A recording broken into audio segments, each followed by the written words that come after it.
Drew, it seemed like you get off to a slow start. The bench comes in, sparks something. What was going on that you, as a whole, you weren't able to kind of maintain that little momentum you got earlier on in the second quarter?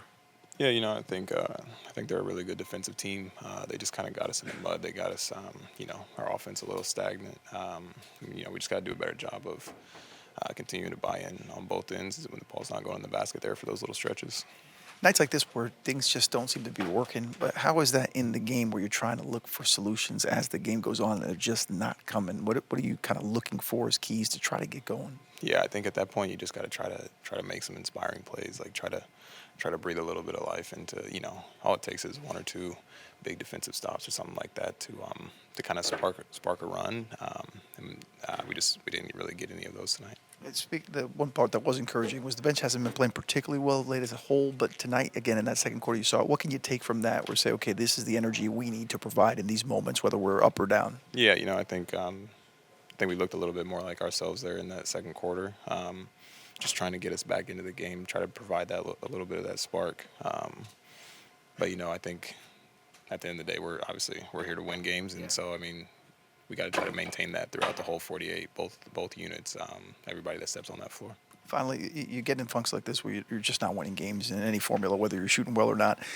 What do you kind of do as you practice tomorrow, try to get back at it Friday and Saturday to find a way to get back in that rhythm? Like, I know it's frustrating, but what are some of the things that you try to do to get back to your style? I think we watch. You watch what you're doing out there. It's one thing to say it and speak about it during the games and stuff, but then whenever you see it on film, maybe it gets a little bit easier to correct.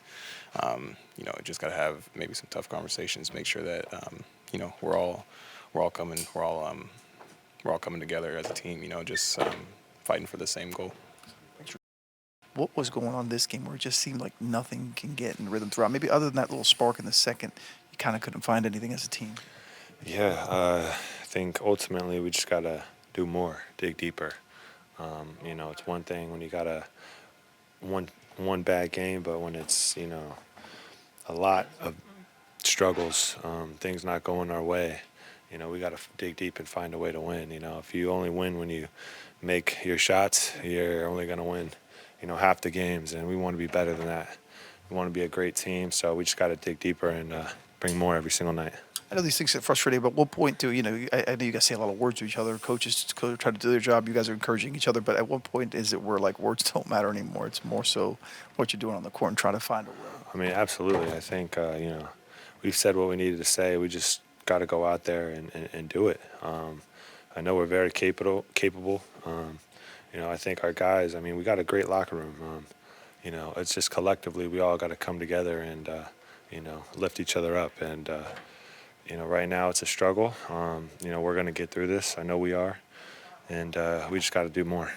There's tough conversations, I'm assuming, take place. Like, what do you kind of say man to man, player to player, guy to guy, as far as finding what each guy has to do to help turn this thing around?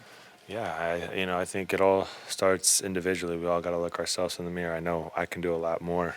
There's a lot more that I know I can bring to this team, and just got to go dig deep and find it and bring it out. And that goes for every one of us.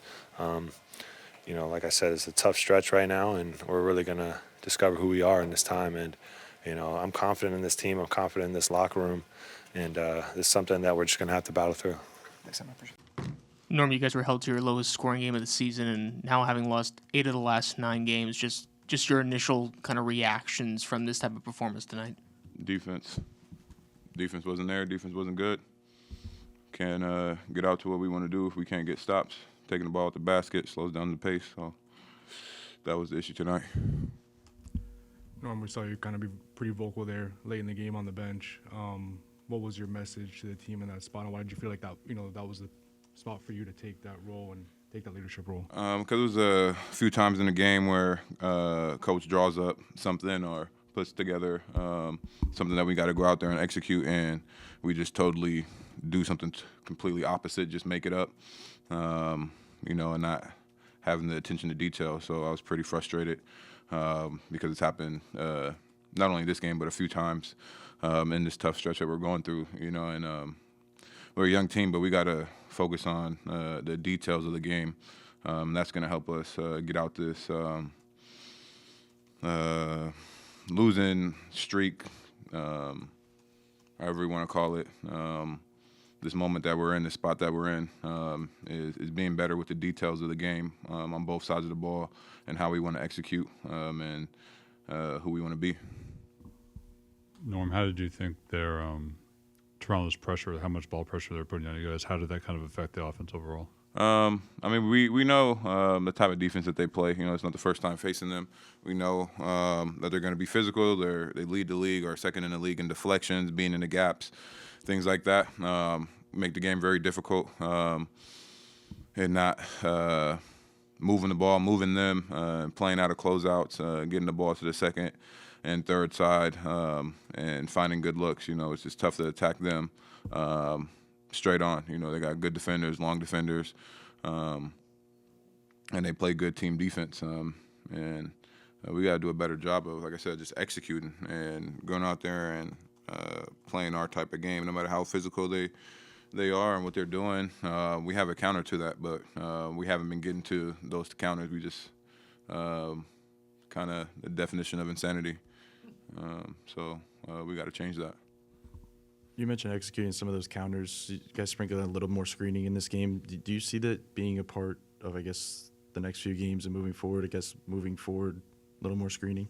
Yeah, definitely. I mean, we got to do something to loosen up the defense. I mean, especially when they're denying me and, you know, not rotating and, you know, having the guys pretty much face guard me all game. You know, we got to do different things to loosen up the defense and be able to, you know, get me the ball and get into a position to attack and make plays. I thought when I did get the ball and being able to get downhill, I was able to find guys and make the right reads and trying to find a balance. But I think the more and more we were able to work on it, you know, we just started sprinkling in a few games. So the more and more we're able to work on it and get the chemistry with the different guys that are in pick and roll and dribble handoffs and things like that, finding out where the reads are, it'll get better. But, yeah, we just got to continue to clean it up and figure a way to get our offense back clicking. On that topic, Norm, obviously Bam is important to what you guys do on both ends, but do you feel like the added screening, added maybe some pick and rolls could help him get back into a rhythm and kind of find that comfort zone?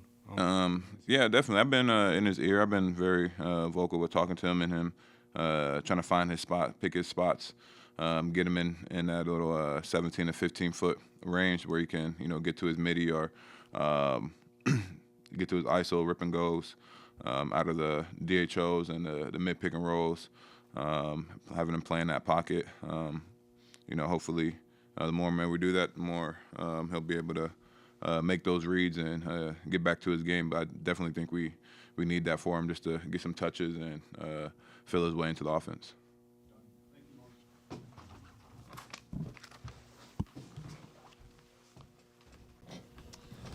Okay. Coach, obviously lowest scoring game of the season, having lost 8 of the last 9. What were some of the issues that were kind of lingering into this game? But I don't know.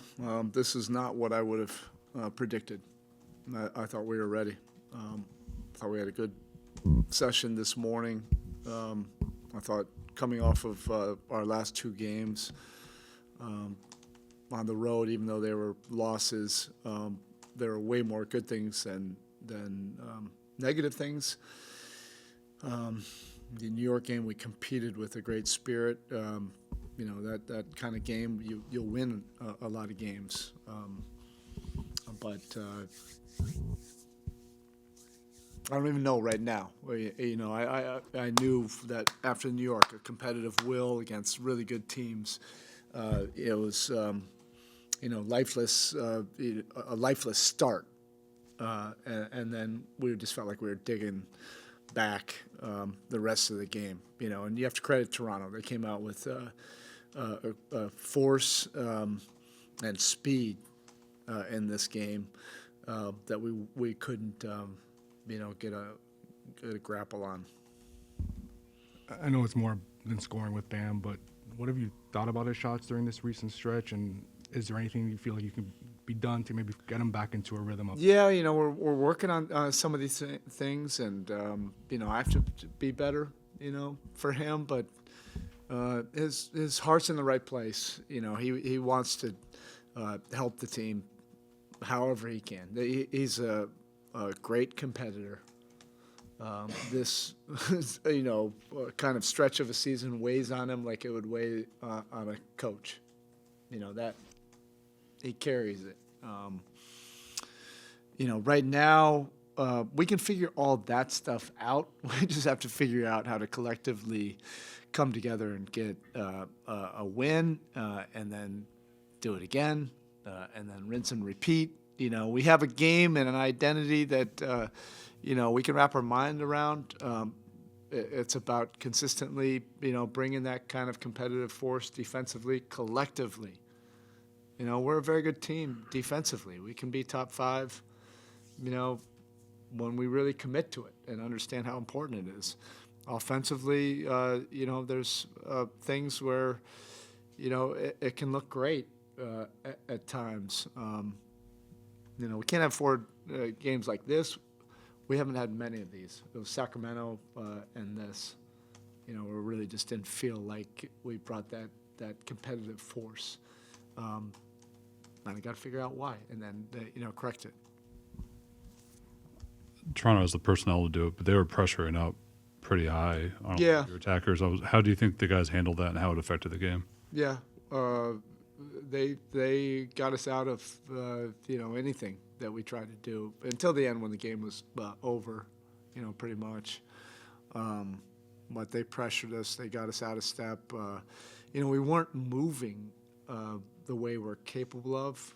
And you have to do it probably even 10% more against this team because their speed, their versatility, their efforts that they make. But that's okay. We've proven that we can do that. But you're not getting something just like casually, getting into offense. You have to make your cuts hard. You have to screen hard. You have to, if you're just dribbling into an action, we have to back cut hard, fill hard. You have to do things, with a little bit more intention and more effort. We just didn't consistently get to that enough, and you do have to credit their pressure for that. Thanks, Bob. Thank you.